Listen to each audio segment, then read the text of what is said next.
গণমাধ্যম সংস্কার কমিশনের রিপোর্ট জমা দেওয়ার পর থেকে এখন পর্যন্ত যতজন সাংবাদিক মবের শিকার হয়েছেন তার দায় অন্তর্বর্তী সরকারকেই নিতে হবে, এমনটাই মন্তব্য করেছেন সাবেক গণমাধ্যম সংস্কার কমিশনের প্রধান কামাল আহমেদ।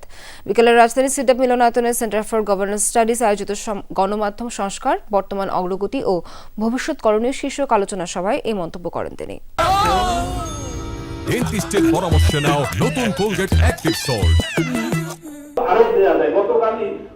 সিডাপে সেমিনারে বক্তব্য রাখেন সিনিয়র সাংবাদিক সংগঠনের নেতা, অধ্যাপক ও গণমাধ্যম সংস্কার কমিশনের সংশ্লিষ্টরা। আলোচনায় উঠে আসে অনলাইনের অপসাংবাদিকতা, মিথ্যা মামলায় সাংবাদিক হয়রানি, সাংবাদিক সুরক্ষা আইনের বাস্তবায়ন, মব সংস্কৃতি এবং সরকারের উদাসীনতা আর আমলাতান্ত্রিকতার কবলে তথ্য উপদেষ্টার অসহায়ত্ব। কিছু প্রভাবশালী লোকজনকে ইভেন সোশ্যাল মিডিয়ায় ফেসবুকে দিন গুনতে দেখছে। তথ্য প্রকাশের ক্ষেত্রে সবচেয়ে বড় অন্তরায় হিসেবে মব সংস্কৃতি ও ভয়ের পরিবেশ তৈরিকে দায়ী করেন বক্তারা। তারা বলেন সরকারই এই পরিস্থিতির জন্য দায়ী, কেননা সরকার কোনো কার্যকর পদক্ষেপ নেয়নি।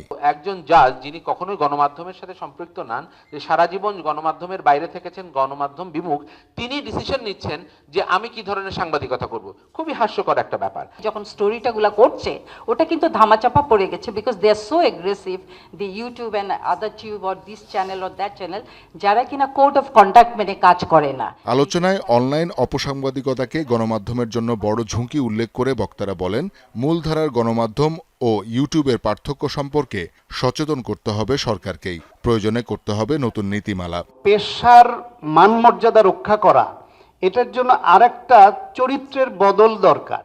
আলোচকরা বলেন গণমাধ্যম সংস্কার কমিশনের রিপোর্ট আমলে না নেয়া সরকারের উদাসীনতা। তিনি তো নানা ধরনের ভয়ের রাজত্ব, তা সেইগুলো তো হওয়ার মধ্য দিয়ে আরেকবার নতুন করে দলীয়করণের ধারা আসছে, যে বাঁচতে গেলে দল লাগবে। নারী সাংবাদিকের অবস্থা অত্যন্ত করুণ। আগে যা ছিল তার চাইতে সংখ্যা কমেছে। এই অন্তর্বর্তী সরকারের সময় সেটা বাড়েনি। তাদের সুরক্ষার প্রয়োজন, তাদের কর্মপরিবেশ উন্নয়নের প্রয়োজন। তথ্য উপদেষ্টার অসহায় স্বীকারোক্তি নিয়ে বক্তারা বলেন আমলাতান্ত্রিক ক্ষমতার বাইরে সরকার যেতে পারেনি। জুলাইয়ের গণঅভ্যুত্থানের মাস্টার মাইন্ড যিনি, তাকে নিয়ে আসলেন আপনারা উপদেষ্টা পরিষদে, নিয়ে এসে তাকে বসিয়ে রাখলেন, 4 মাস কাজ করতে দিলেন না।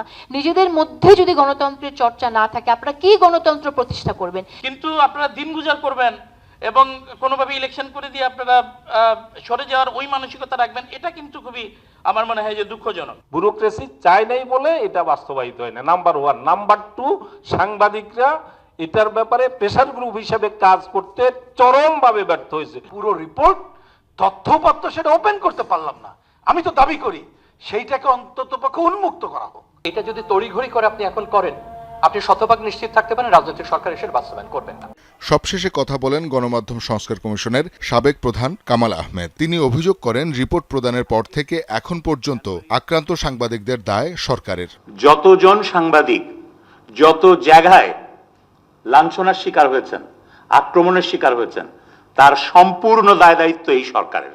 আসন্ন নির্বাচনে সত্য সংবাদ প্রচারে সাহসী ও বস্তুনিষ্ঠ সাংবাদিকতার আহ্বান জানান বক্তারা। শওকত মঞ্জুর শান্ত, যমুনা নিউজ, ঢাকা।